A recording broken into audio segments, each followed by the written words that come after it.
Namu akama baby bia awo hwe me eba Floodlight television we Floodlight Daily News bibia e de bremo Floodlight Daily News ye ade a ekoso we dada sitin ebi se ye mamo ehunu ebi se ye mamo ehwe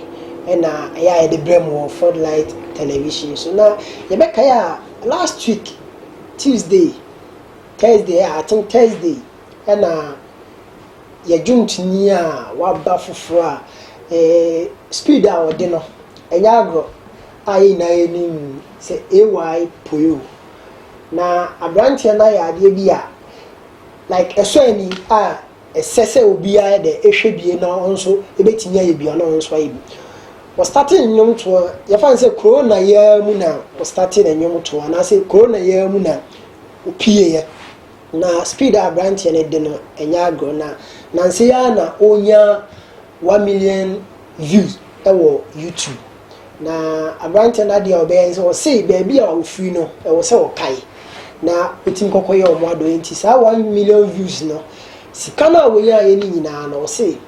odi bi e kwa akoboa enyanka ama branch na kwa akoye ni ma fefe but minim de eta echiri enti yesi kakun ye gin kokoanum na yesi enwom so eda ye tifri ni wura na no ede one hour ka management team na hono ye ne ebi mobile bidin komo na yetie de ogina so ekoye sa adoyi enti me ba be frɛ ye management team ba ko na ye ne nakasa enti tamijiko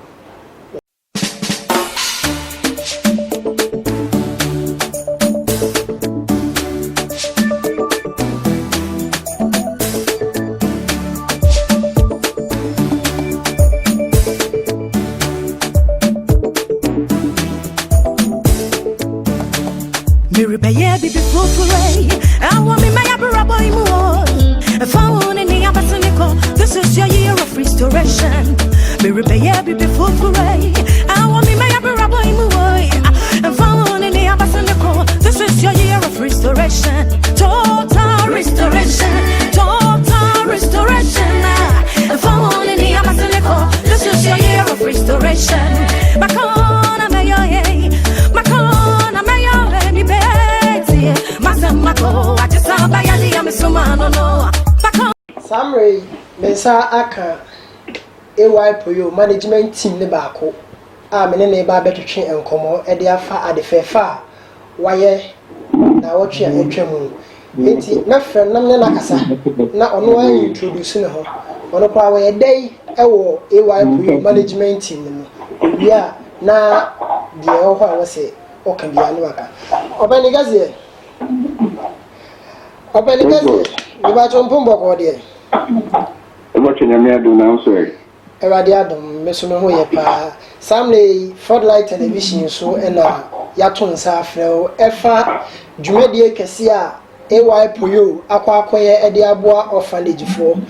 Oka management team no, Edica, nobody can introduce her.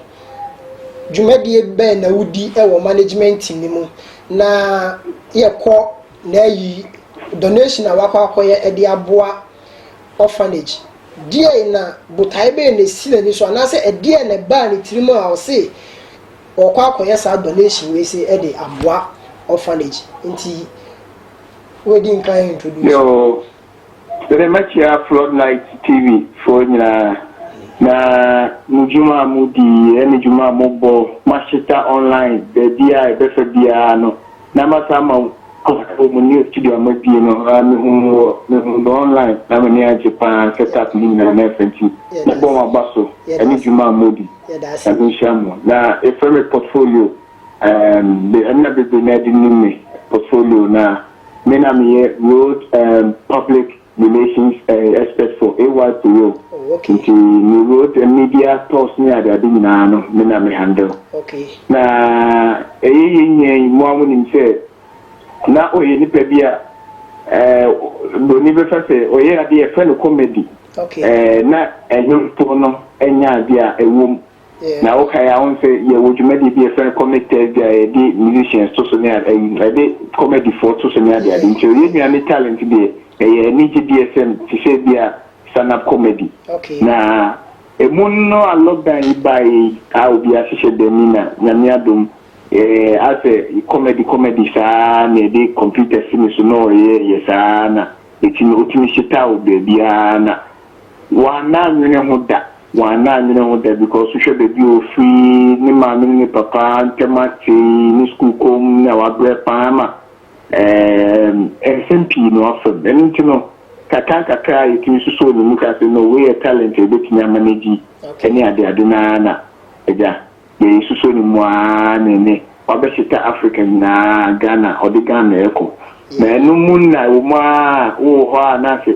enema sebi esisi na akwamu ene ono atimi Yusufu no pe etimi man ne dabre mu ye kakaka na Ghana for support ni ade ntino e kan akoma se ni enam na orphanage ni ade nti wo ha no aka senior enyi ya mpa de bank enso ko yebetimi aba habio yebetimi aba nti mu no na jam ko to management ni so on kan akoma se bibia obinya fi computer digital sales ni revenues ni ya ni fa percentage bin to wa what the donation na ma sanko fu ya se ni nyame na ya ono na doma nko betimi PSA ti bi ani nti mo hete 1 million views on YouTube no ka se media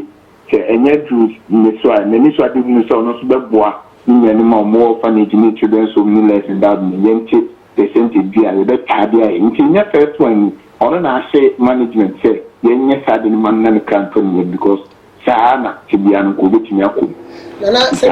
me bisa the first time ana say wadi nka ye bida me bacho onye bida na ye pese ye pese o kan di ache e wona kuma so ati but ye pese ye di dum pempen so bi na be ya chance bi etinti e kan ma ni views no go 1 million na ke dia celebrate afa so this is the first time but wakat was a for percentage bi ewo na yi dim ento ho ma sa nyoma no because of the tema o ma sa phone nti na me sanso e bisa how far say ne owie ya no say na views performance say na Ghana for asi age e afa say na mo asi age na tuma afa the akobane say COVID-19 yeah and I say me mananka you think this year the shows can call that so yeah because me sure before COVID-19 e ba near wo enkophobia omo but SCCA no COVID-19 yes ono na CCA no Ghana for ehwe ne pa because of the video to hono na rise what the two are na say na ne mwa aka ni say ejawunya American nyam to fo akesi o magidi nti say Snoop Dogg to say 50 Cent mo to say American comedian Michael Blanks mo ni sanko fun na penechi akwan wa nti na won say big deal na eno na me say na me share center na covid ya ka control die anka ni say nya ketwa mo anka control the kwan de bibia mo na covid nti na say ni man so Ghana for mo support kakaka ni ye ba ni obi ana ni jiye na bi na tem say so mpase asem so ni ade nenso anka obetina ya comfort na so obetina ko street ni anka obe society bed ni nti ni talent na mo aboa na ja adu ontino entina abedu sa na mo streamings me mo digital ya mo hwe ni nyama ni so mani kakra ma e mani that we make ni kakra ni ade ntino eno an go so mani na ma me fa we mra me twem endra me nam Facebook na me call ose last week ni ese Shatawale ne Beyonce video ye ba bontin na hit 1 million views within 60 minutes 60 seconds na ya ye obi akọ kate baby a AY etwa ne video bi ni baby a Beyonce so etwa ne video yes baby a Beyonce ba ga no be twa ne video no ehwa na AY sikoko gina etwa ne video na no kure be no ajawa wa be kan we ma aminya yampa baby potia Beyonce satawale ayine ba no be share Africa ne ade ade no be wi ai wa puyo ye ni de ho na Beyonce chusu ye na otime hu sidie ai wa puyo enyomeko because I didn't project no you know friend of black skin into a person represent Africa into meaning the ekwan of things na attractive no but me say omo mu twahim omo mu twasi ni brain no on seeing where free panty sati ni na me say na odi share ni video mu you know man the ban sir because me who manage me say say ya ampa dia na say management team no so what that na no and the internet adawman nyama travel you know yeah and so share ye dia to internet krana yema enye me nwanwa say abuchifo no hu internet say o show me di bia comment me yi feedback e bia Ghana for mpo no be bia 30% bi then so bia free East Africa, South Africa, US near their dimension we build the fan base you outside Ghana call no no also almost be used to yen click me and share streaming sa ni mani omo na em say e boama o ya e wa to me enya bibi kakra fi internet so because omo ti sa ni manafi nti omo na shoot views ni pa em say no mu na e bia video ni shoot ya Beyonce ni pa ni hu ya e man ye ni sa omo ba Ghana omo ka so omo hia sa sin na medawase ewo ele adaji awanya ewo me ho na ebra ye koi si say yan hwe si say preparation at say efa AY yo the ye person magana 14 say AY de no enye onini pa e concept nkwano e nemu na COVID-19 ni pressure ni suru ni hu ayi ahopopo ni ntina because any ombeje di Ghana for any kaka they want kasa party or talent a rap talent them say more among no we empopo ye keke ya kan e be kin ni ense ye the way when the way break it through aha na afi na enyum na ebe mo wa say ye the album e ba ye album pa che se oba na ni pe da so no ebe okay nana medawasi le won wa me say enkofo mu da album no so nsinye enkofo ye ko chapa but mu me ti e huge names but ye bete be imagongon ka na album drop ya AYPU e di Ghana be call ya self na nyina me hu say what that be ma ya se kra pun na no e da so ho e ma ye di album be basisi na nti bi anko AYPU page na onko okwa the ecoso on life na AYPU on all social media platforms they be AYPU ubeti the ecoso na wo said na Ghana focus kwata by June there si say AYPU si say kwata by October there na album le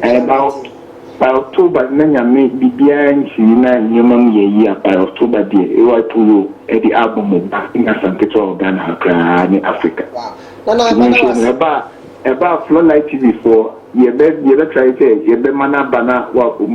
premier na wa for interview ye be ya say binya na ashe because mo platform dey you know you say dia be na medasi nyame sha si say wo ko final words we dey wo catch ne fancy na never talk baby mo me say ye wrap it up final words we can e dey achieve fancy the make a show obia me say no school eye pa nenso uko school na bibi wo mu a me say no ama nanda and say omo mu di pi ni omo talent okay na yen koso a COVID protocols so COVID na real sure ye say sebi we dey free ho kakra because na bi ni ma tum kakra but say na o show the personal show the then so I go so the na dey secret for ti ma we free ho can bia no one sha o dey refi na obi akofa ni san bi san you can be am in da na COVID protocols ni bi so na bia ni na in your life and a person can bia na medawasi ye pa wo mre so meda was niya that's so many platform okay abusia we AYPO management team and baba on the road manager meda obi bia ase ewo embre